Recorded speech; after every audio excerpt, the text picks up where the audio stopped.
नमस्कार, आप देख रहे हैं चैलेंज न्यूज 24। आपके साथ मैं हूं अंशु। रुक करते हैं खास खबरों की ओर। कोच में हुए बहुचर्चित एसिड अटैक कांड का पुलिस ने किया खुलासा। बहुचर्चित एसिड अटैक कांड का खुलासा कर दिया है। इसमें पूरी तरह से आरोपी युवती का जीजा है। पुलिस ने बताया कि आरोपी जीजा अपनी साली पर बुरी नजर रखता था। कई बार युवती इस बात का विरोध भी कर चुकी है। पीड़ित युवती के जीजा ने ही उस पर एसिड फेंकवा दिया था। जीजा की हरकतों से परेशान होकर पीड़िता ने जीजा के घर आना भी बंद कर दिया था। इसी बात से नाराज होकर जीजा ने साली पर एसिड फेंकवा दिया। जीजा ने 3 अन्य साथियों की मदद से घटना को अंजाम दिया था। पुलिस ने आरोपी जीजा सहित 4 लोगों को गिरफ्तार किया है। पुलिस ने बताया कि लड़की की शादी पहले फर्रुखाबाद में तय हुई थी, लेकिन उसके जीजा की वजह से ये शादी टूट गई थी। बाद में लड़की की शादी कानपुर तय हुई, लेकिन उसके बाद भी लड़की का अफेयर उसके घर के सामने रह रहे युवक से चल रहा था, जिसकी जानकारी उसके जीजा को हो गई थी। पीड़िता के पिता ने ही जीजा के घर जाने से मना कर दिया था। लड़की के पिता अपने दामाद की हरकतों को जानते थे, इसीलिए उन्होंने अपनी बेटी का उनके घर पर आना जाना बंद कर दिया था। 6 साल पहले लड़की की बहन की शादी आरोपी जीजा से हुई थी, तभी से वो उसके पीछे पड़ा हुआ था। आरोपी औरैया का रहने वाला है। 8 लोगों ने मिलकर इस पूरी घटना को अंजाम दिया था। ये लोग रैकी करके लड़की पर नजर रखते थे। पीड़िता के घर वालों को इस बात का डर है कि खुलासा होने के बाद आरोपी के परिजन कहीं उनकी बेटी को परेशान न करें। खिलौने की दुकान पर युवती बैठी थी, तभी उसके ऊपर तेजाब फेंका गया। विगत 21 सितंबर को बाइक सवार 2 युवकों ने खिलौनों की दुकान पर बैठी युवती पर एसिड फेंक दिया था, जिसमें युवती पूरी तरह से झुलस गई थी। घटना कोच कोतवाली के लाजपत नगर की है। तब घटना का कारण सामने नहीं आया था। वारदात होने के बाद दोनों युवक मौके से फरार हो गए थे। घटना के बाद स्थानीय लोग मौके पर पहुंचे थे। उन्होंने युवती को निजी नर्सिंग होम में भर्ती कराया था। डॉक्टरों ने उपचार करने के बाद युवती को झांसी हायर सेंटर के लिए रेफर कर दिया था। जालौन से राजकुमार दोहरे की रिपोर्ट।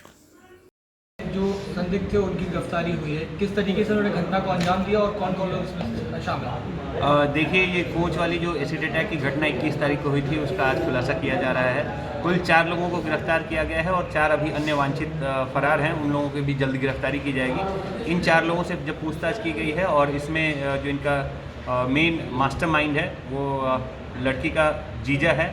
उसका नाम पंकज उर्फ प्रेम नारायण है और यह रहने वाला औरैया का है।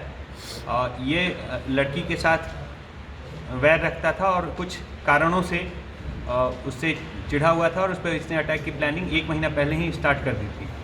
जब इसने प्लानिंग 1 महीना पहले स्टार्ट की तो पहले इस एरिया का रेकी करने के लिए इसने अपने ड्राइवर संजू पाल का प्रयोग किया। उसके माध्यम से इसने अपराधियों को जुटाया और अपराधियों को जुटाने में जो इसने संपर्क किया उसके लिए इन्होंने औरैया से स्टार्ट की मीटिंग और उसके बाद बार बार कोच में आके रेकी भी की और उसके बाद प्लानिंग करके इन लोगों ने घटना को अंजाम देने वाले ये कहाँ की होगी? देखिए, घटना के अंजाम देने वाले जो फुटेज में आपने मोटरसाइकिल पे 2 व्यक्तियों को देखा है, उसमें गौरव है जो आज पकड़ा गया है और एक अन्य व्यक्ति फरार है, उसकी भी जल्द गिरफ्तारी की जाएगी और संभवतः उस टीमें लगी हुई हैं और उसकी भी आज या कल तक गिरफ्तारी हो जाएगी। सर, क्या कारण रही घटना?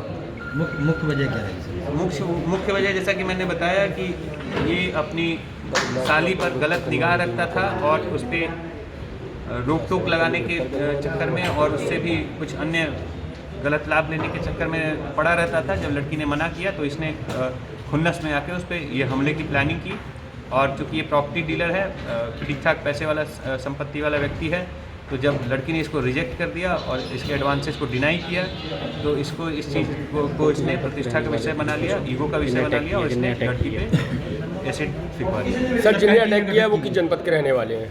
जो अटैक करने वाले में जो मुख्य बदमाश है, जो पॉइंट्समैन है, जिन्होंने घटना को कारित किया है, वो इटावा के भरथना के रहने वाले हैं।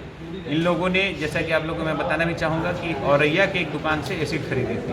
हम लोग उस एसिड के व्यापारी के खिलाफ भी पॉइजन एक्ट में सेक्शन 6 के अंतर्गत सर, कई टीमें गठित की गई थी। एक बड़ा खुलासा हुआ है, टीम को खुलासा करने वाली टीम को क्या है? ये बीच में सवाल जब जवाब दे रहा तो बीच में नहीं बोलता। सेक्शन 6 के खिलाफ उस व्यापारी के खिलाफ भी कार्रवाई की जा रही है। उनकी रिपोर्ट भी जो है संबंधित एसडीएम को दी जाएगी और उस दुकान पे भी को सील करवाया जाएगा और उसके खिलाफ भी अग्रिम कार्रवाई की जा रही है। साथ ही साथ पूरे जनपद में भी सभी जगह फिर से एक सघन चेकिंग अभियान चलाया जाएगा ताकि कहीं पे भी किसी भी क्षेत्र में कोई भी एसिड अवैध रूप से या गलत तरीके से ना बेचता पाया जाए। गिरफ्तार करने वाले मिसिंग है, उसकी गिरफ्तारी कब होगी? देखिए अभी इसमें जो ये पूरी साजिश हुई थी, आप लोग प्रेस नोट भी पढ़ेंगे, पूरा डिटेल देखेंगे तो कुल 8 लोग इन्वॉल्व हैं। अभी 4 की गिरफ्तारी हुई है, 4 अन्य लोग बचे हुए हैं, उनकी भी गिरफ्तारी की जाएगी। और साथ ही साथ जो इसमें टीमें लगी थी, मैं आपको बताना चाहूँगा कि पुलिस की टीम ने काफ़ी मेहनत से काम किया है। 18-19 लोगों की अलग टीमें बनी हुई थी, जिसमें टीम लीडर्स थे, जिसमें उनकी कुल टीमें बनी हुई थी। इन्होंने दबिशें इटावा और तो ये थी फिलहाल की कुछ खास खबरें। बाकी की खबरों के लिए देखते रहिए चैलेंज न्यूज़ 24। नमस्कार।